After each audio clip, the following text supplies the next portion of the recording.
Okay, yan yung itsura guys. Ating textured paint gamit ang spray gun. Yo, what's up mga Call of Duty Let's and Sound. So, for this video is magte-textured paint tayo nitong ating siningit natin na project. Itong DIY na dual 8 inches na speaker. So, ang kaibahan dito guys is gagamitin natin for this experiment. Ayan, kasi maliit lang naman yung project. So, tile adhesive. Tapos, eto, elastomeric, then wood glue, then konting tubig. Ngayon, hindi tayo gagamit ng textured roller, guys. Ito yung gagamitin natin, spray gun from Inco. So, hindi ito sponsored, guys, ha. So, tatry ko lang kung kaya niyang mag-textured paint ng spray. Kasi wala tayong yung tangke, or ano bang tawag dun, yung parang pressure tank. Wala kasi tayo nun. So, try natin kung kaya niya. Kung hindi na siya gagamitin, pang top coat na lang. Alright. So, sa mixture na to guys, since experiment lang naman. So, isang ganito sa elastomeric. Tapos, dalawang simento. Tile adhesive. Tapos, tansyahan na lang yung tubig. So, haluin lang natin. So, try lang natin kung ano yung kinalabasan. Alright. Let's go. Ayan guys, so inuna ko muna yung tile adhesive, tapos nilagyan ng tubig, then mekos-mekos.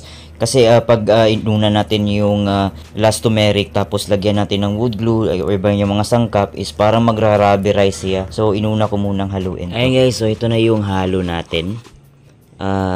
Medyo malapot lang konti. Pero konti lang.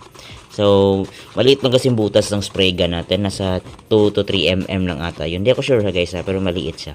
Kaya nilabnawan ko lang konti lang. So, eto. So, tansyahan lang yung tubig. So, hindi ako sure kung ilang cup yun yung ginamit ko. Kalimutan ko kasi. Basta yung natandaan ko is isang cup ng elastomeric, 2 cup ng semento. Tile adhesive. Ayan, tapos wood glue. Dinamihan ko na mga 2 cup na. Ayan, tapos haluin ko lang na maigi para yung sa ilalim, guys, hindi siya magse-settle down. Ay, halo lang talaga. Alright. So, tirahin na natin to. Let's go! Ayan guys, so nilagay na natin sa container yung ating hinalo. Ayan, so unang buga pa lang guys, napansin ko parang mahina yung buga niya. So parang hindi talaga advisable yung tile adhesive. Okay, as of now guys, ganito yung itsura niya. Hindi nga lang masyado mabuga. So kinakailangan talagang siguro labnawan pa ng konti. But ituloy ko na lang kasi na-mix na natin eh. Alright. Ayan guys, so yan, nilabnawan ko ng konti, dinagdagan ko ng tubig, pero parang ang hina pa rin talaga eh. Alright guys, so hindi natin matapos-tapos kasi babara talaga siya. Napansin ko kasi sa tile adhesive guys, meron siyang parang medyo buhangin konti, yung mga maliliit na buhangin. So palitan natin ng powder cement. Ayan, meron pa naman ako dito. Ito yung tile adhesive kanina. So, meron akong powder cement. So, try natin kung babara ba o hindi. Alright. Okay guys, so another set ito ng ating hinalo. So, same pa rin yung yung dami ng ating hinalo. Pero, powder cement na to. Hindi na to tile adhesive. Ayan, so mas wala na siya yung mga buhangin na yun bumara sa ating spray gun. So, try natin. So, ito guys, ang tubig na natin ito is around 300 ml. 250 ml na tubig. Tapos, 2 cup ng powder cement at 1 cup ng elastomeric. Tapos, dinamihan ko na din yung wood glue. Mga, 2 cup siya. Okay, so, try natin. Ganito talaga guys pag mag-experiment. Bola lang yan. Let's go!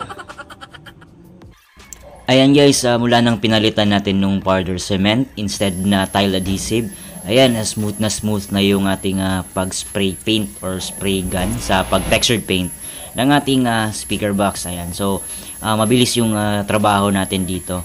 So yung coat natin dito guys is mga 3 coat. Ayan, so ayun, napakabilis ng ating pag-textured paint dito. Maliit kasi yung butas ng ating Inco spray gun. Hindi niya kaya pag merong mga buhangin-buhangin. Ayun, kaya pinalitan ko ng powder cement. Ayun, napaka-smooth na yung ating pag-textured paint dito. Alright. Okay, yan yung itsura guys.